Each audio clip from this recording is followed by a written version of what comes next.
Regresamos a la consulta médica.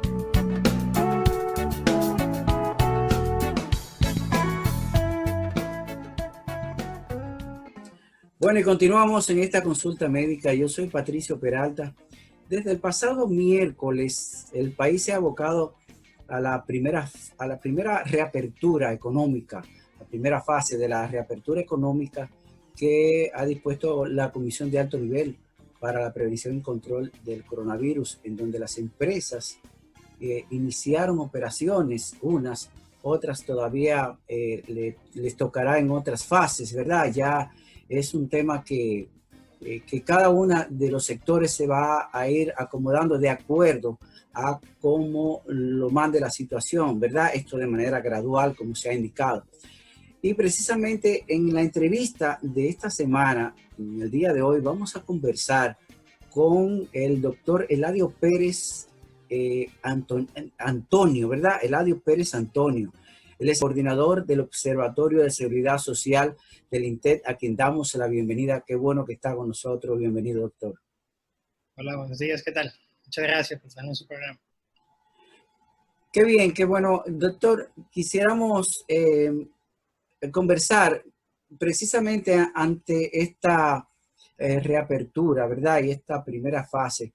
Hemos visto, ¿verdad? Algunas declaraciones en lo que respecta a algunas consideraciones sobre la pandemia del coronavirus en República Dominicana y sobre todo para este proceso de reinserción laboral y las medidas que usted ha recomendado al respecto. Y nos ha llamado mucho la atención, por eso quisimos invitarlo, ¿verdad? a este segmento de entrevista de la consulta médica de hoy. Primero, ante todo, nos gustaría saber, ¿verdad?, cuáles son los trabajos, de qué manera o cuáles son los aportes, ¿verdad?, que tiene la Universidad de INTEC en lo que respecta al Observatorio de Seguridad Social. Muy bien. Bueno, el observatorio, que comúnmente le conocemos como OCES, es una instancia que se dedica prácticamente a la investigación, reflexión y diálogo de diferentes temas que tengan que ver con el sistema de seguridad social en la República Dominicana. Como usted sabe, eso abarca el sector salud, el sector de las pensiones y riesgos laborales. Actualmente nosotros desarrollamos investigaciones, también hacemos unos análisis sobre la situación que puede estar presentando el país en una de estas aristas, y también desarrollamos espacios académicos en el sentido de que tenemos programas académicos como un diplomado en seguridad social y también con la cooperación del área de negocios y economía del INTEC tenemos una maestría en la dirección de servicios de salud. Qué bien. Hay otras instituciones que ofrecen coordinación con respecto al observatorio, ¿no? Tengo entendido que otras instituciones, por ejemplo las ARS, participan dentro de los trabajos, ¿verdad?, que se realizan allá en el observatorio. Así es. Hay un grupo de ARS, también de AFP. Igualmente tenemos el apoyo del Banco Mundial y del Banco Interamericano de Desarrollo. También tenemos apoyo de Fundación Plenitud. Y entre todas estas instituciones han decidido por prestarle atención al área de seguridad social para que sea abordado desde un punto de vista neutral, plural y académico. Bueno, sí, y he visto que en los últimos tiempos, bueno, las últimas semanas se han estado realizando algunos encuentros digitales, los llamados webinars, ¿verdad?, del INTEC con los temas precisamente de seguridad social. En estos últimos temas, ¿verdad?, lo que respecta al futuro, por ejemplo, de la seguridad social antes o después de la pandemia del COVID. También veo que han tratado otros temas que tienen que ver con los desafíos en salud mental. Creo que se llamaba el último webinar, ¿verdad? Y me pareció muy interesante el del futuro de la seguridad social luego de la pandemia del COVID-19. Tanto así que nos gustaría en algún momento toda esta experiencia, ¿verdad?, con todos estos expertos que analizaron el impacto de la pandemia en este webinar. Nos gustaría también compartirlo en algún momento a través de este programa para todos nuestros televidentes, que creo que sería de mucho de un gran aporte, ¿verdad?, en este tema. Bueno, doctor, nos gustaría, y el tema que nos ocupa hoy precisamente sobre sus apreciaciones y lo que respecta o consideraciones sobre la pandemia y muy específicamente sobre lo que tiene que ver con la inserción laboral. Usted plantea, ¿verdad?, sobre algunas medidas que sería bueno que las empresas comenzaran a implementar con sus colaboradores. Y hablaba de unas pruebas, ¿verdad? Y a mí me gustaría también como especialista precisamente como médico sobre todo, y ante esta visión que usted tiene en lo que respecta al tratamiento de la pandemia, ¿cuáles serían estas etapas? Me gustaría como posicionar un poquito ante todas las etapas de la enfermedad y cómo se van manifestando estas distintas etapas. Yo creo que sería bueno como ubicarnos primero para entonces saber de qué manera plantear algunas soluciones, ¿no? Claro. Bueno, como toda enfermedad infecciosa, hay algo que es conocido en medicina que se llama la historia natural de la enfermedad. Ujú. En ella, nosotros tenemos que ver esa interacción que hay entre el agente causal, el huésped y el ambiente. Entonces, se divide en un periodo donde tenemos la parte prepatogénica, que sería antes que suceda la enfermedad y las medidas que se pueden hacer en ese momento. Igualmente, las medidas que pasan ese horizonte clínico, que ya es cuando se van presentando síntomas y se van haciendo niveles de prevención, se conoce en el área de la salud pública. Ujú. También hay que tener en cuenta la parte de la incubación que tiene el COVID-19, que es el periodo de incubación, que dura unos 14 días. Y todo esto tiene que tener, o sea, es muy importante el momento de realizar el diagnóstico de la epidemia. En cuanto a las fases, podríamos decir que hay una fase presintomática, donde serían los primeros días, donde dependiendo las fases que iré describiendo, Ujú. se debería utilizar un tipo de pruebas. Por ejemplo, en la fase que es presintomática, la prueba PCR sería la prueba ideal. Ujú. Igualmente, en la fase inicial, que iría desde el día 1 hasta el día 7, también podríamos hablar de utilizar la prueba PCR.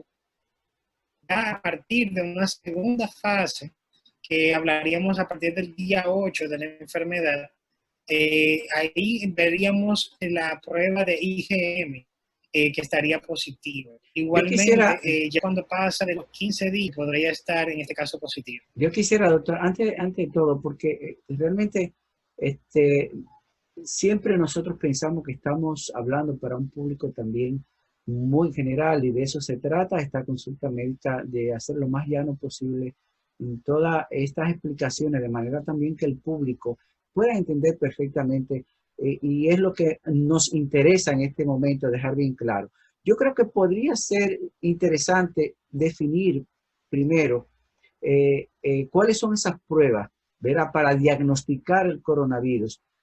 Bueno, en lo que respecta, he oído mucha gente que habla de 3, 4 pruebas. Se habla de pruebas rápidas y se habla de PCR, de pruebas definitivas, que son las pruebas que realmente ofrecen un diagnóstico real de la situación. Pero también he escuchado que las pruebas rápidas no son solamente para el COVID-19, sino que para cualquier tipo de infección. Bueno, haciendo este preámbulo, por eso me gustaría dejar bien definido cuáles son las pruebas para diagnosticar el coronavirus y en qué consiste cada una, qué se diferencia y qué información aporta cada una de estas pruebas. Muy bien. Bueno, tenemos tres tipos de pruebas prácticamente. Aquí en el país las más disponibles son la PCR y la de anticuerpos. Esa tercera sería la de antígenos. Para poder entender de una manera sencilla esto de qué es una prueba de anticuerpos, una prueba de antígeno y de PCR, podríamos decir que simplemente en la PCR se va a estudiar el material genético por medio de un proceso que ya se hace en un laboratorio. Eso se conoce como reacción de cadena de polimerasa. Y ya cuando hablamos de la prueba de antígenos y anticuerpos, hay que entender que un antígeno, por ejemplo, es cuando un agente extraño ingresa a nuestro cuerpo y este va a producir los anticuerpos. Entonces, es un proceso como que primero antígeno, luego anticuerpo. Entonces, vamos a hacer una prueba que sería la antígeno, vamos a hacer una prueba en el antígeno y vamos a hacer una prueba en el anticuerpo. Entonces, los anticuerpos también son conocidos como las inmunoglobulinas. Estas son las pruebas rápidas y es la que tenemos aquí, digamos que disponibles. Okay. Cuando se hacen esas pruebas rápidas, ¿qué se puede medir?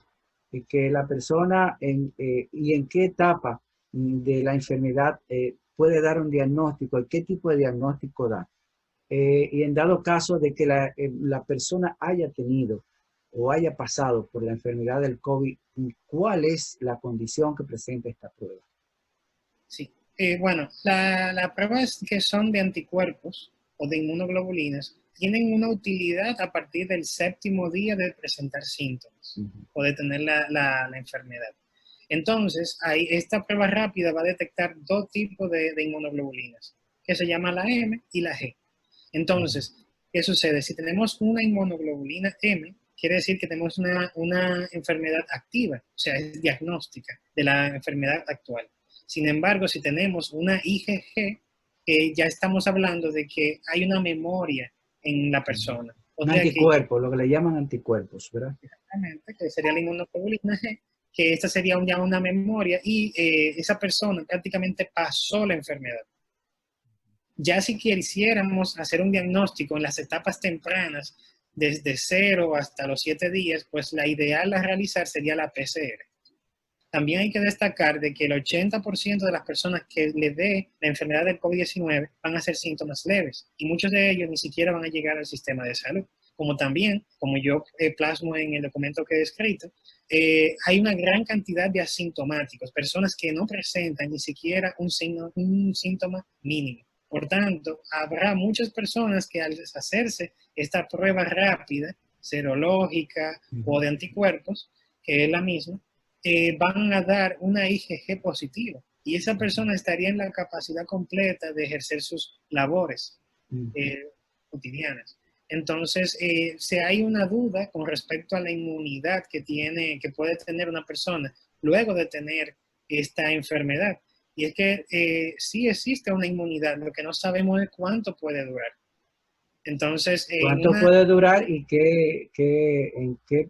en qué magnitud, sobre todo? Porque hemos visto, bueno, hemos escuchado que incluso personas que han dado negativo luego de haber padecido de la enfermedad se han reinfectado, ¿no? Y han infectado a otras personas también luego de varios tiempos, algunos casos documentados ya, ¿no? Sí, es así. Pero lo que sucede es que también hay que destacar que eso es un caso, una proporción de casos muy baja y que habría que analizar varios factores, como podría ser contaminación de muestras, una mala toma, defectos de un reactivo, porque como yo plasmo en el documento, la PCR tiene una alta sensibilidad y alta especificidad, pero conlleva la manipulación de un personal especializado. Si una persona no hace la prueba bien, pues entonces puede dar un resultado falso negativo. Hay muchos factores que influyen en esto. Bueno, doctor, con su permiso, tenemos que hacer una pausa, una breve pausa y vamos a continuar en esta consulta médica. Cuando regresemos, quiero que conversemos entonces sobre los riesgos y peligros, ¿verdad?, de contaminación para los empleados de las empresas que se han reinsertado, que han vuelto, ¿verdad? Estamos tratando de volver a la normalidad en lo que respecta al aspecto laboral y en esta fase de reinserción laboral, y también cuáles son las medidas y la utilización de estas pruebas, que usted nos habla un poquito sobre esto, ¿verdad? Bien. Usted está en sintonía con la consulta médica.